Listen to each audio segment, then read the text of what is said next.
Is it on? Testing everyone. Oh, it's the yellow button. Hi, shalom out there, everyone. Thank you. Oh, this is my second time filming, and I'm just getting used to the studio. Everyone, this is Salah Hakuya. They used to call, used to call me the real life mermaid, animation, live force. You know what I'm saying? And I'm so thankful. I'm just trying to get to know the studio. And I was saying, everyone, wow, welcome to the second introduction of the YY Chinyamurinde show, which is my son, Yalani Yemas Chinyamurinde. And this show is dedicated to my son, Yalani Yemas Chinyamurinde, YY Chinyamurinde. And I was just sharing, I thought I was on and found out I was not. So our wonderful staff here who are truly beautiful people, very kind here at the television station is really bearing with me because, I really look at the fact that I am here on April the 20th, the second introduction of YY Chinyamurinde. I'm so thankful just to be here because it's so much going on out there in the world, and we all know this. Just to make it to your destination, it's really a miracle. I'm just here to tell you, it's just a miracle. It is so many obstacles that come our way, and sometimes, as an independent person and as a single person, single agent and not working for the world, it's like you're one person and it's like I have to be here, I have to do this, I have to do that, I have to make it here, I have to make it there, and then there's so many things that we're doing in the present moment, and then you have to do afterwards, and then you have to make it here, you have to make it there, you have to do this, and then there's new things pop up that you wasn't expecting. It's like, how can I be on time? And then I have to go here, I have to go there, and it's like, wow. And then you have grandchildren, and then you have, it's like, so the fact that myself am able to make it again without an excuse, because this was a test for me. It seemed like it's so many reasons why we can't show up. We can't do this because this is happening and that's happening. And I just decided, I said, you know what? What I will be committed to is Yalani Yemas Chinyamurinde. YY Chinyamurinde is in memory of my son. Those who do not know, Yalani Yemas Chinyamurinde, who was assassinated. And I say assassinated, he was murdered in the quadruple homicide that happened January the 9th, 2015. Four African-American young men was shot to death in Hayes Valley in January the 9th, 2015. And so quadruple homicide that happened in Hayes Valley over in the Fillmore area. And so he was my only son, and he was a remarkable young man. And I wanted his name to be, as we say of Hebrew culture, is to be left with the blessed. And that's you all out there. I wanted his life never to be forgotten, who he was and what he was all about and what he stood for, because he was a great young man. And, I've been doing television for over, 15, 20 years. And I've had my show called The Real Life Mermaid Show. And everyone know about that show that I did in my 20s. And then I had, and That's My Word TV. I came in and I did that. And of course, my name, Salah Hakuya Chandler. I had the Salah Hakuya Chandler show, the Salah Hakuya show. I tried that. And as time went on, when you do community shows, you really don't get support. You talk about the issues, the serious issues in the community, the causes that we fight for. But I see we do not get support. You're basically on your own. So to be committed is a challenge. You don't get finance for it. We don't do advertising. So it's like, how can you really have conviction with the work that you do that is not taken very seriously with community channel opposed to mainstream? And then so I found myself being committed to my son. If I'm not committed to anything else, I am committed to Yalani Yemas Chinyamurinde. And my son have me to jump over hurdles to get here, not to make any excuses. If it's like if I'm 10 or 15 minutes before shooting time, at least I made it. And I did not fail my son.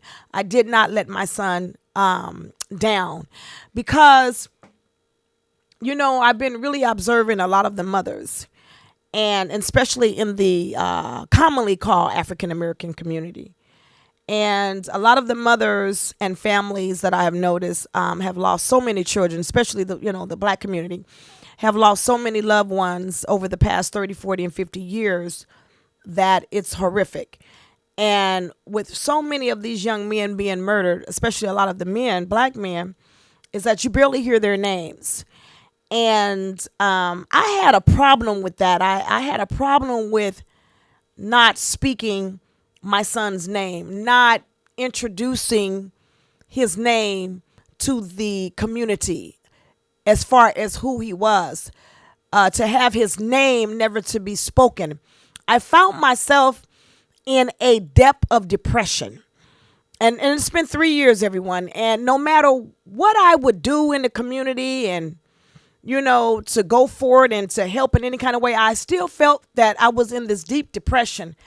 And I didn't understand why. And I realized that with the grieving process, and you grieve, I don't care what no one say, you will never forget about your child. You're constantly grieving. And anyone who tell you differently, they're not speaking the truth. You are constantly grieving and you're constantly hurting. And I found myself suffering. And I said, you know what? My creator doesn't want me to suffer. It's natural to grieve. It's natural to mourn. You don't mourn always, but the grieving is always going to be there. But the suffrage is something very evil about the suffrage. And I wanted to know, why was I suffering? I know why I'm grieving, but why am I suffering? I found out the reason I was suffering is because if you're not doing anything about it, it's going to cause you to suffer. So many of these black mothers are not functioning. They are participating in their daily duties and responsibilities and their obligations, but they're not functioning. You can sense it. It's something there. They're not doing too well. And some express it. And a lot of times you say, well, let's get together. And it's very difficult for the mothers to get together because they're hurting so much on the inside, that they don't do much socializing, but they would do it with their families. But when it comes to really, really just getting out there, they're not living. And I started, after 3 years, I said, well, what is going on here? And that's because they have not found justice. There have been cases that have been solved with some of the mothers, and there's many that have not been solved. And even with the ones that have been solved, they were still suffering. I was like, well, what is it? Because they're steady contemplating in their mind about their child. And for me, I felt, well, I go out and, myself fought for the arrest. 17 months after January the 9th, I got one arrest, and that's Lee Farley.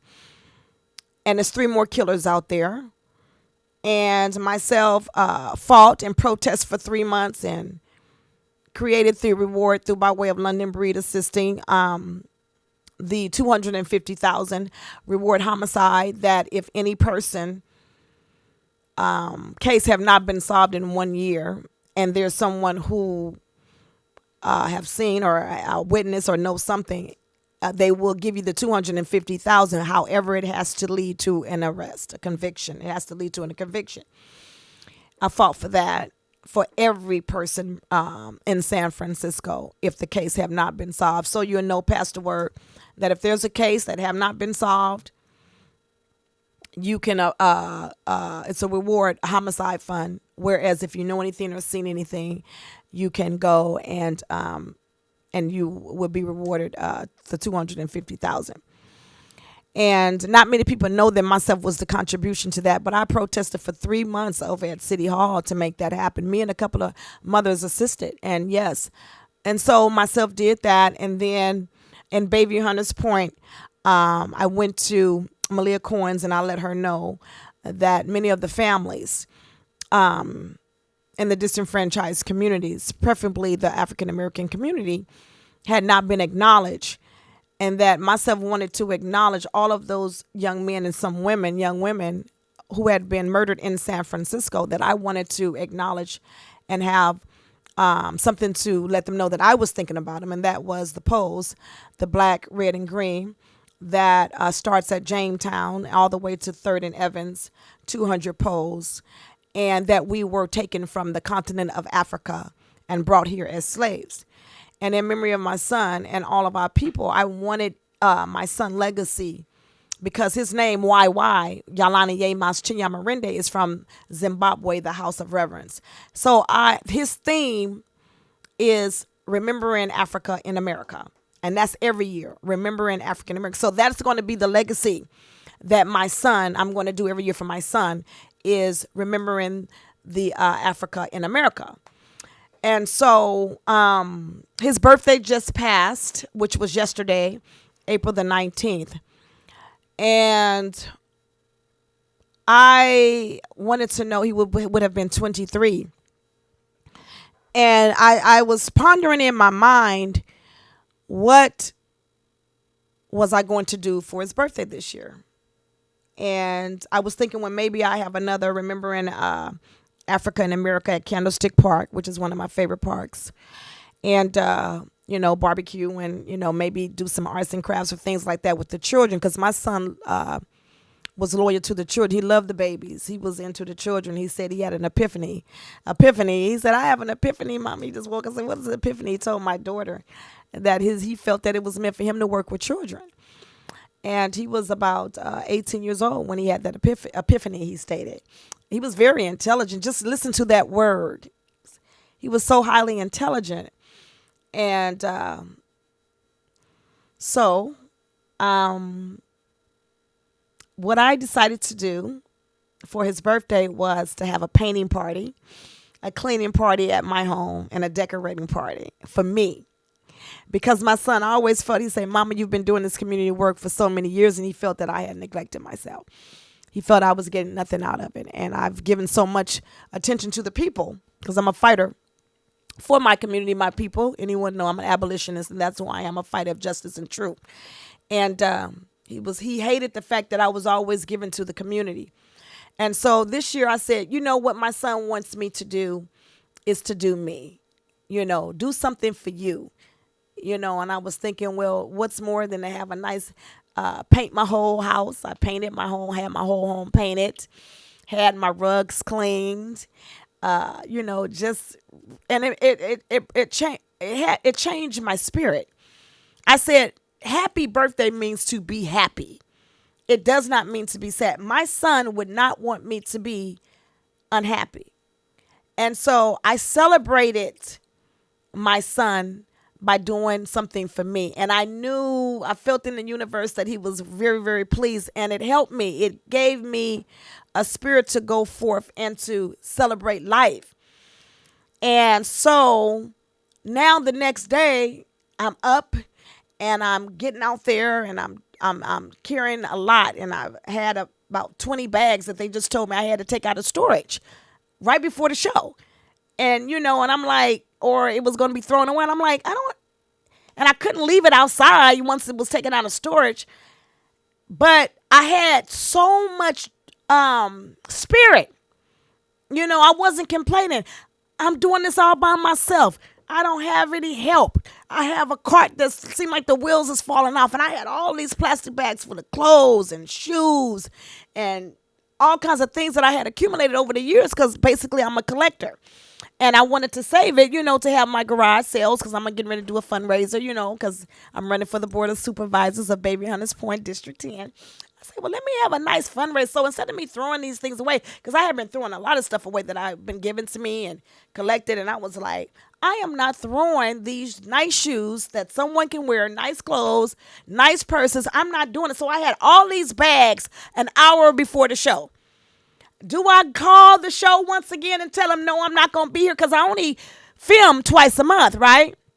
I said, I am not going to continue to always make excuses not to be here, especially for my son. If nothing else, for YY Chinya, I'm going to be here for YY Chinya Yamurindi. And if I have to carry all these bags, I had to hurry up and carry all these bags and put them in the storage room that we had, a garage, big garage, and we have a big storage room. I said, I'm going to put them in there, and I'm going to put a sign on them and tell them not to throw them away. But this is what I'm going to do. And I had all these bags, and I felt, and it would be a time that I would have been depressed. And I said, no, I am not going to be depressed. Give praises that you're able to carry one bag at a time. Give praises that you got the spirit in you to do this. Because Harriet Tubman, they made her carry a whole like she was a mule. And she would carry that tractor. And you would look at it like, well, look how they was laughing at her of carrying that tractor like she was a mule. But she was so spiritually and physically strong from her pain of wanting to be free. And I'm like, I would rather carry these 20 bags and keep my mind not idle than to be depressed and suffering. So if this is what you got to do in your space of time, to keep busy, keep busy, keep busy, keep busy. Sometimes when you're given a lot, it's for a reason, because you can carry it. A lot of times we say we can't do this. We do this by ourselves. But if you got the ability and the power to do whatever to make you spiritually and mentally strong, look at it as a blessing and not a curse. And I completed that task. I was thinking, well, I text my daughter, I need you to help. No, I completed that task. And no matter how I'm hurting on the inside, I'm hurting. It's got to be something given to you. You got to stay busy. You gotta stay busy, because a lot of times if you don't have nothing to do, that's where the sufferers come in. Production is key. Sometimes when things happen to strong people, it's for a reason, because it's something that we are supposed to do. You cannot do anything weak. What we are carrying spiritually, the pain and the suffering, these strong mothers that I'm seeing, phenomenal women. My best friend, Yolanda Banks Reed, they just killed her son January the 3rd. Shot Officer Joseph Matu, shot her, Charlene Tindall, in the back 3 times. My best friend. And now I have to be there to fight on the fighting line with her. My son, January the 9th, and I'm like, why is it that me and this woman that's been fighting in this community, strong, had to have our children murdered? And both of our stories, her son was with his daughter and his son and his wife and some groceries. And then he didn't even know the shooter. Didn't even know the stranger that he had a quarrel with. That Joseph Matu ran up on him while they were scuffling. And out of the 2, he could have shot either one. He shot her son on his knees, hands up, in his back. He didn't even know, if you saw the camera, what was going on. And then I'm like, my son, he was just trying to cash his check. I'm looking at how they were murdered. On his half-an-hour lunch break from Benihana's Japanese restaurant, saw a friend and asked him for a ride at 9:45 on a Friday night, and 10 o'clock they were all dead with his uniform on. And I'm asking, Yahweh Elohim means creator Hebrews. Why would me and my best friend sons be murdered like this? No gang relation, raised good boys. He was a family man, Charlene Tindall. My son was in school, education paid for the rest of his life by the Fortune 500, in the STAR Project at City College, being formally mentored by Mayor Willie. But I'm sitting there, why I'm suffering? Because I'm contemplating, why would a young man like that have to die? Because it was something for us we have to do. It lets us know somebody got to have that power and strength to bring awareness to these homicides, these unsolved homicides, the police brutality, the community brutality. Why is there a separation? They're all dead. Why is it a separation that the police brutality always be acknowledged and the community boys is never acknowledged? It show I can carry this community brutality. I can carry it. I can speak it. And bring an awareness. My girlfriend Yolanda Banks Reed, she can carry it with the police brutality, because we the dynamic duo. And we are not going to let the United States of America continue to murder our babies. going to allow it. So this is the reason for why Yamurindi, why my son? Why your son? Why not solve it? Why the police is getting away with murdering our babies by always saying they fearing for their life? Somebody got to have the courage. These boys wasn't in a gang, so it's no excuse. We don't have to feel guilty because they make our mothers to look out, make them look like I'm not a victim. I know I was a worthy mother. And therefore, with this passion and strength and knowledge and truth, having the courage to speak the truth, it's a shame and a disgrace for us to have allowed so many black boys to be murdered and we haven't even spoken about it. It's a shame on you. For us have not risen for all these black children in your family. You're going to let all these boys' names go, not even acknowledge or remember, like our boys is nothing but a piece of trash. How dare you? And you say that you black and you are proud. And then you look at me and Sister Yolanda Banks, and how we throwing blows out there. You think we want to be out there? You think we want to always be on TV and protesting and fighting? No, we do not. Who wanted to wear these shoes? But I am not going to wear these shoes without a fight. And not only are we fighting for our children, but we're fighting for yours too. So we need your help, people. If you don't do nothing, fight back and open up your mouth. Speak it. Speak your son's name. Speak your daughter's name. Tell the world who your children are. Because the others, they do it for theirs. I would never stop saying Yamurindi's name. Why? I would never stop. And that's one of the reasons why I would not suffer no longer, because I would be here as much as I can to speak his name. His name must go forward and be left with the best, because he left a legacy. He was a beautiful young man. He was a thinker. He was a thinker. He said, I'm going to be a well-renowned mind. 18 years old, a well-renowned mind. And you call that a gangster. You call that a thug. When he wrote on his school book, he said, my brothers, not the gangsters, not the Crips, not the Bloods, not the thugs. He said, my brothers on his notebooks, not the niggas, my brothers. That's a spirit that needs to be talked about. My brothers. Young man. Knew what love was, knew how to give, knew how to share, knew how to care. Charlene Tyndall, beautiful young man. His name means peace. We need peace in the land. That is why Charlene had to be taken. I firmly accept that. I accept it. If you see his calm face, there's a documentary out. Look it up. Of Charlene Tyndall. It's the most beautiful documentary. It was playing at the, where was it? It's over there on Market. I can't think of the name right now, but I get the information because it's a dynamic. It will have you crying tears. And I have so much compassion for Sister Yolanda. Knowing she's strong, but she got to sit there and bleed on the inside of her son that was just trying to catch the bark. Is dead.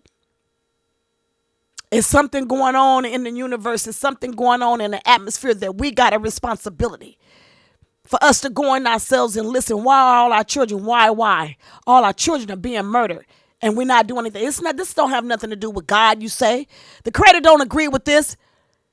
It has something to do, we got work to do. So I say to you, let us do this work and let us do this work together. I love you all who love me, because it says wisdom loves those who love her. And that's in scripture. Look that up. I'm not here to be anybody's friend. I got enough friends. I'm not here to make friends, because I'm not going to make any friends by being the woman who I am, speaking truth. And I would rather speak truth than have hatred in my heart, because I'm not going to have hatred in my heart. I'm not going to have bitterness in my heart. I'm going to show kindness. I'm going to show loyalty. I'm going to show friendship. I'm going to show conviction. I'm going to show dedication, much that I don't see our people doing. for each other. We only looking out for ourselves. Selfish. Not extending a helping hand to help somebody along the way. You see all these boys and girls on the lowest totem pole and you won't even extend your hand. It's an evil going on in the land. And I'm not going to be a part of it. Why? Because I'm going to speak the truth. And the blood is not going to be on my hands. So I am thankful to be alive today. I am thankful to go forth because I know that I will fight the death energy any day by going out and doing what I need to do. And that's keeping these children's name alive and celebrating life, because I've always enjoyed life. Deaf spirit needs to be swallowed up. Somebody got to swallow up the deaf spirit and say, I would not stop you or stop me from rising because of the oppression and the depression that we are experiencing. I would not stop. I will rise to the occasion. I have risen to the occasion. This is our Passover time, and I'm getting ready to go into the Passover, our Hebrew Passover, Hebrew New Year's, and I say to you, all of you, I say shalom, which means in memory of Shalim Tyndall, peace.